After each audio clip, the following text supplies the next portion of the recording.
Hi viewers, welcome back to my channel. இன்றைக்கி ஒரு கூட்டு பார்க்க போகிறோம். இது வந்து சீம கத்திரிக்காய்னு சொல்லுவாங்க. சவுச்சவ் கூட்டு பார்க்க போகிறோம். நான் ஒரு மீடியம் சைஸ் சவுச்சவை கொஞ்சம் பாசிப்பருப்பு போட்டு ஒரு 4 ஸ்பூன் 5 ஸ்பூன் பாசிப்பருப்பு போட்டு வேக வச்சு எடுத்து வச்சுருக்கேன். ஒரு பெரிய உருளைக்கிழங்கு வேக வச்சு மசிச்சு வச்சுருக்கேன்.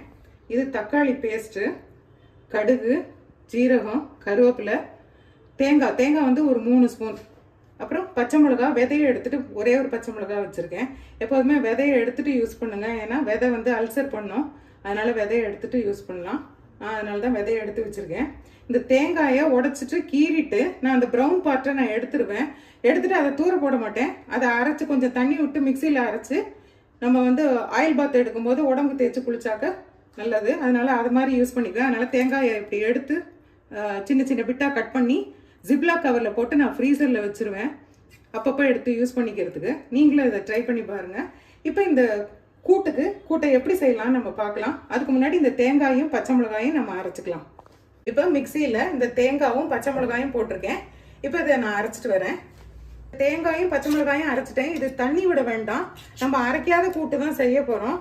அதனால் நான் தண்ணி விடாமல் தான் அரைச்சிருக்கேன், அப்படியே அடித்து வச்சுருக்கேன். இது இப்படியே இருக்கட்டும். இப்போ நம்ம கடாயில் எப்படி பண்ணலாங்கிறத காமிக்கிறேன்.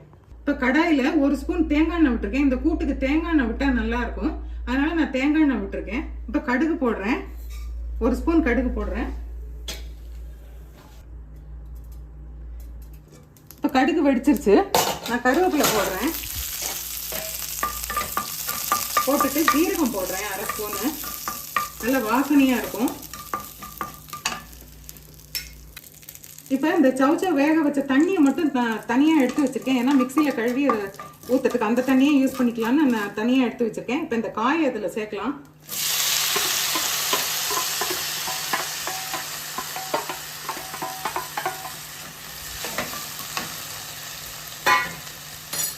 இந்த வேக வச்சு மசிச்ச உருளைக்கிழங்கையும் போட்டுக்கலாம்.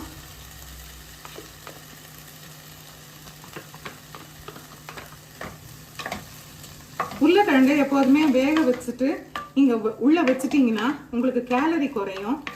இப்போ நைட்டு நீங்கள் உருளைக்கிழங்கு யூஸ் ஆகணும்னா காலையிலேயே வேக வச்சுட்டு ஃப்ரிட்ஜில் வச்சுட்டிங்கன்னா நைட்டு சாப்பிடும்போது அது கேலரி கம்மியாகும். உங்களுக்கு டயட்டில் இருக்கவங்களுக்கு இது ஒரு நல்ல ஒரு குறிப்பாக இருக்கும்.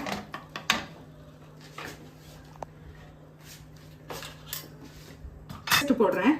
இந்த தக்காளி பேஸ்ட்டு எப்படி செஞ்சேங்கிறத நான் இன்னொரு வீடியோவில் சொல்கிறேன் உங்களுக்கு. ஒரு 2 ஸ்பூன் போட்டிருக்கேன். நீங்கள் தக்காளியே சேர்க்கறதுனா இந்த தேங்காய் நம்ம அடித்தோம் இல்லையா, தேங்காய் ப்ளஸ் பச்சை மிளகா, அதோடையே நீங்கள் தக்காளி சேர்த்து அரைச்சும் நீங்கள் போட்டுக்கலாம். இல்லை நறுக்கி நீங்கள் வதக்கியும் கூட நீங்கள் சேர்த்துக்கலாம். உங்கள் இஷ்டம், எப்படி செஞ்சுக்கிறீங்களோ செஞ்சுக்கோங்க. நான் இந்த கலருக்காக நான் வந்து தக்காளி பேஸ்ட்டு போட்டிருக்கேன். இப்போ இந்த தேங்காயை போடலாம்.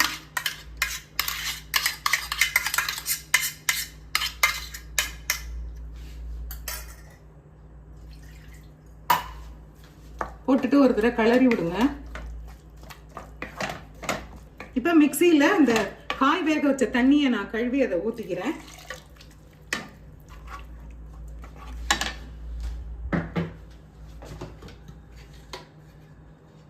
இன்கிரீடியன்ஸில் உப்பு சொல்ல மறந்துட்டேன், உப்பு போடுறேன்.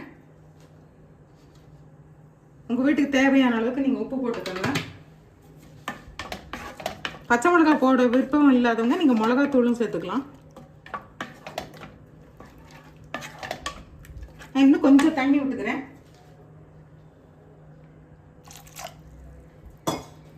சேர்ந்து கொதிச்சு வந்துச்சுன்னா கரெக்டாக இருக்கும், அதுக்காக நான் விட்டுருக்கேன். பாருங்க, இப்போவே இந்த கூட்டு பார்க்கறதுக்கு எவ்வளோ நல்லா இருக்கு. இது பூரி கிழங்கு மாதிரியும் இருக்கும், உங்களுக்கு கூட்டு மாதிரியும் இருக்கும். நம்ம எதுவுமே அரைக்கவே இல்லை, தேங்காயும் பச்சை மிளகாயும் மட்டும்தான் அரைச்சி போட்டிருக்கோம். அதுக்கே பாருங்க கன்சிஸ்டன்சி கூட்டு மாதிரி வந்திருக்கு.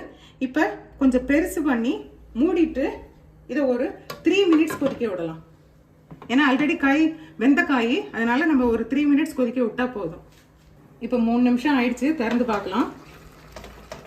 நல்லா கொதிச்சிருச்சு, நல்லா கெட்டியாயிடுச்சு. அடுப்பை சின்னது பண்ணி வைக்கிறேன்.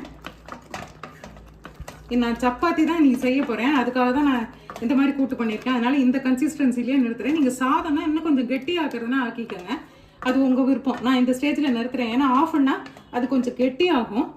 அதனால நான் நிறுத்துறேன். இப்போ வேறு பாத்திரத்துக்கு நான் மாற்றிட்டு உங்களுக்கு காமிக்கிறேன். நம்ம மூடி போட்டு கொதிக்க விடும் போதே நீங்கள் உப்பு காரம்லாம் அட்ஜஸ்ட் பண்ணிக்கோங்க. சப்போஸ் காரம் பத்தலைன்னா மிளகாத்தூள் வேணுன்னா போட்டுக்கோங்க, உங்கள் இஷ்டம். இல்லை பச்சை மிளகாய் நீங்கள் ஒரு மிளகாய்க்கு மேலேயே வேணுனாலும் நீங்கள் அரைக்கும் போது சேர்த்துக்கோங்க, உங்கள் விருப்பப்படி பார்த்துக்கோங்க. இப்போ நான் ஃபைனலாக நான் கொத்தமல்லி தூவுறேன்.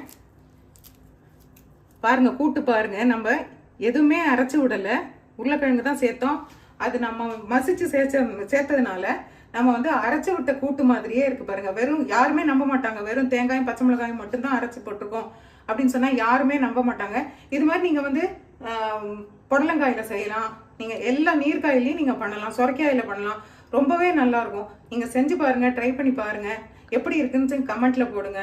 Thank you so much.